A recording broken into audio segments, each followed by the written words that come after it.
తిరుపతి గ్రామ దేవతగా శ్రీ వెంకటేశ్వర స్వామి సోదరిగా విరాజిల్లుతున్న శ్రీ తాతాయగుంట గంగమ్మ జాతర అత్యంత వైభవపేతంగా జరుగుతోంది. ఈరోజు మూడవ రోజు బండవేషంలో భక్తులు అమ్మవారిని దర్శించుకుని మొక్కులు చెల్లించుకుంటున్నారు. ప్రస్తుతం మనం తాతాయగుంట గంగమ్మ ఆలయం వద్దే మనం ఉన్నాం. మనతో పాటు కొంతమంది భక్తులు ఉన్నారు, వాళ్ళని అడిగి తెలుసుకుంటాం. చెప్పండి మీరు ఎప్పటి నుంచి ఎన్ని సంవత్సరాలుగా ఈ యొక్క వేషధారణ చేస్తున్నారు? అంటే ఈ యొక్క ఆలయ ప్రాముఖ్యత ఏంటి? ఆలయ ప్రాముఖ్యత గంగమ్మ తల్లి వెంకటేశ్వర స్వామి సోదరిగా చెప్పబడుతుంది.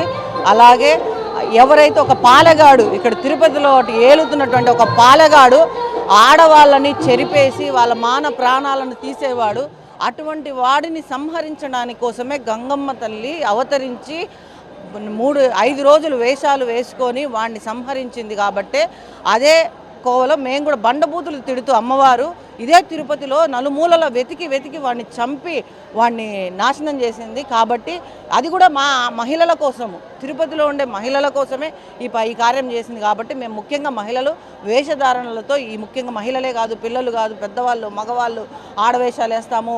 అట్లా రోజుకొక ప్రాశస్త్యం. ఇక్కడ ఒక రోజుతో పోయేది కాదు. గంగ జాతర అంటేనే మాకు తిరుపతిలో పెద్ద పండగ.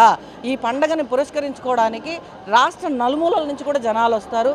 ఎంతో సంతోషంగా వేషాలు వేస్తాము. నిన్న నేను వేసినటువంటి వేషము ఇది నిన్నటిది బైరాగి వేషము. ఈరోజు బండవేషం ప్రాశస్త్యం ఏంటంటే ఎరుపు రంగు పూసుకొని బొరుగుల మాల ధరించి పెద్దది నల్ల బొట్లు పెట్టుకొని వస్తారు. అమ్మవారి కృపా కటాక్షాలకు ఆ బండ వేషం వేసుకొని బండ బూతులు తిడుతూ గుడి చుట్టూ తిరిగి అమ్మవారిని దర్శనం చేసుకొని వెళ్ళడం అనేది మాకు నిజంగా అమ్మవారి కొంగు బంగారై నిలిచింది. మేము అడిగిన కోరికలు తీర్చే తల్లి ఆ బంగారు తల్లి, ఆ గంగమ్మ తల్లి. కాబట్టి మేమందరూ కూడా మహిళలందరూ కూడా ఈరోజు వేషాలు వేసుకొని ఇక్కడికి రావడం జరిగింది.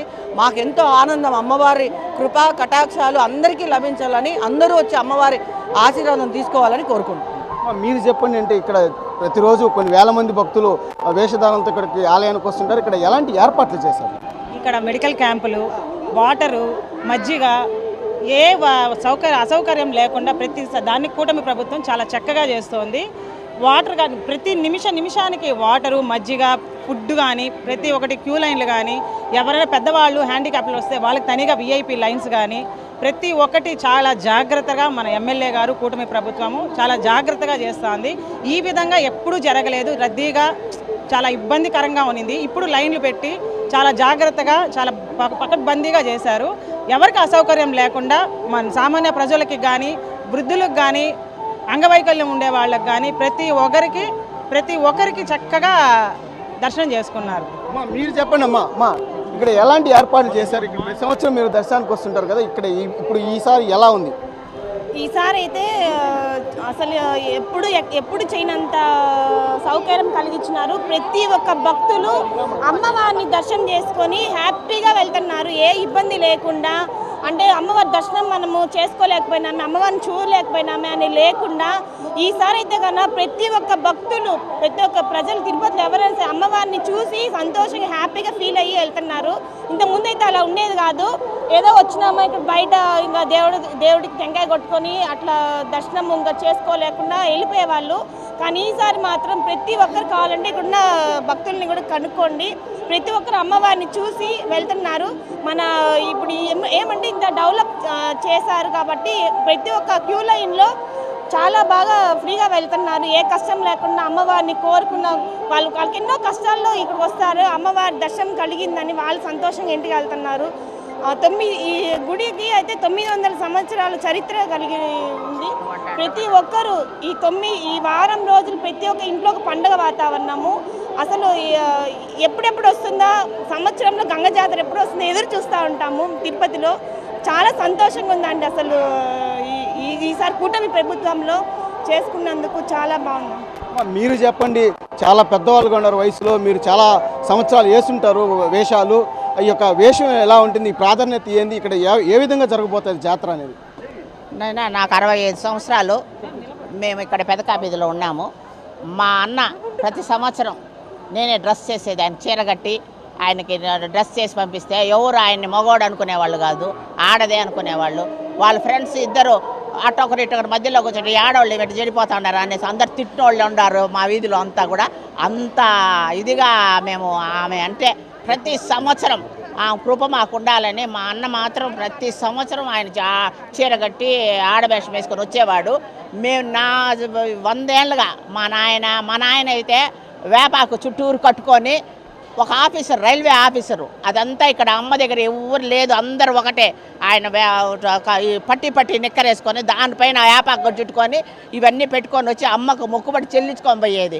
సుబ్బరాజు అనేసి మన యూనివర్సిటీ రిజిస్ట్రార్, ఆయన కంపల్సరీ అదే వేషం వేప ఆకు కట్టుకొని వచ్చి ఇక్కడ పులిదండాలు పెట్టి అమ్మ. అంత పవిత్రమైన తల్లి గంగమ్మ తల్లి అంటే.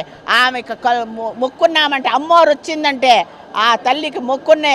ఆ అమ్మవారి తల్లి చెడ్డ మాటలు, ఏమ్మా గంగమ్మ తల్లి బూతు మాటలు తిడితే, ఎందుకు మా పెద్దమ్మ తిట్టేది బూతు మాటలు, ఏంది ఆ మాట తిడతావు పెద్దమ్మ అంటే ఆమెకు వాళ్ళ ఇష్టము. ఆ తిట్టేనే ఆమె దిగిపోతుంది, అమ్మవారు దిగిపోతుంది తల్లి అని చెప్పి ఆ మాట తిట్టేదనమాట. అంత విచిత్రమైన ఒక పద్ధతైన పెద్ద పండగ గంగమ్మ తల్లి. 100 ఏళ్ళుగా ఈ గంగమ్మ జాతర జరుగుతుంది. అప్పుడు జనం ఉండేది, ఇక్కడ తోస్తే మేము అక్కడ పోయి పడేవాళ్ళము, అంత జనం ఉండేది. తెల్లారి నరకుతారు కదా, దానికైతే ముందు రాత్రి నుంచి 2 నుంచి మేము ఇక్కడే కూర్చొని ఉండేవాళ్ళము నరికేటప్పుడు. అయితే ఆ మట్టి కోసము ఆ గంగమ్మ తల్లి అనుగ్రహం మాకు ఎప్పుడు ఉండాలి. మేము ఇంత వయసులో ఎప్పుడు ప్రతి సంవత్సరం మేము వేషాలు వేస్తున్నాము. మేము లోకలే, ఇక్కడ పుట్టి పెరిగిన వాళ్ళం మేము పెదకాపీదిలో. కాబట్టి మాకు ఈ అమ్మ అంటే మాకు అనుగ్రహం ఎప్పుడు ఉంటుంది. ఆ 7 కొండల వాడి చెల్లెలు సోదరి మమ్మల్ని ఎప్పుడు తిరుపతి వాళ్ళని రక్షించాలని ఆ తల్లిని వేడుకుంటాను. తిరుపతి గంగ జాతర అంటే 7 రోజుల పాటు జరిగే అతిపెద్ద పండగగా తిరుపతి ప్రజలు, అలాగే చుట్టుపక్కల గ్రామస్తులు, అలాగే రాయలసీమ ప్రజలందరూ జరుపుకుంటామని చెప్పి కూడా ఇక్కడ చెప్తున్నారు. అంటే ఈ యొక్క జాతరలో వేషాలు వేయడానికి తారతమ్యం లేదని, చిన్నలు పెద్దలు అందరం కలిసి కుటుంబ సమేతంగా ఈ యొక్క జాతరలు వేయడం కూడా, మాకు వేషాలు వేయడం కూడా ఆనవాయితీగా వస్తుందని కూడా చెప్తున్నారు. అలాగే ఈ సంవత్సరం అత్యంత వైభవపేతంగా జాతర ఉత్సవాలు జరుగుతున్నాయని చెప్పి, అలాగే అన్ని సౌకర్యాలను ఏర్పాట్లను కూడా సమకూర్చారని చెప్పి కూడా అధికారులకు కూడా ఇక్కడ ఉన్న వచ్చే భక్తులు కూడా ధన్యవాదాలు తెలియజేస్తున్నారు. అలాగే ఈ యొక్క వేసవి యొక్క దృష్ట్యా ఇక్కడ తాగునీరు కానీ, అలాగే మజ్జిగ ప్యాకెట్లు కానీ ఇవన్నీ కూడా భక్తులకు సరఫరా చేస్తున్నారు. అదేవిధంగా ఎవరైనా ఇక్కడికి ఎండ తీవ్రతలో ఎవరైనా వచ్చి సమస్యలు పడిపోయినా అలాంటి వారికి కూడా వైద్య సేవలు అందించడానికి కూడా ప్రత్యేకమైన ఇక్కడ వైద్య శిబిరాన్ని కూడా ఏర్పాటు చేశారు. అదేవిధంగా ఈ యొక్క జాతర సమయంలో ఎవరైనా పిల్లలు తప్పిపోయినా, ఏదైనా దొంగతనాలు జరిగినా కూడా వెంటనే స్పందించడానికి కూడా పోలీసు వ్యవస్థ కూడా ఇక్కడే ఉంది, అందరూ అందుబాటులో కూడా ఉన్నారు. అంటే పూర్తిగా ఈ యొక్క తిరుపతి జాతరను అత్యంత వైభవపేతంగా నిర్వహించడానికి ఒక కూటమి ప్రభుత్వం అన్ని ఏర్పాట్లు కూడా చేసినట్టు తెలుస్తుంది. కెమెరామెన్ సురేష్తో నారాయణ, మెగా 9 టీవీ, తిరుపతి.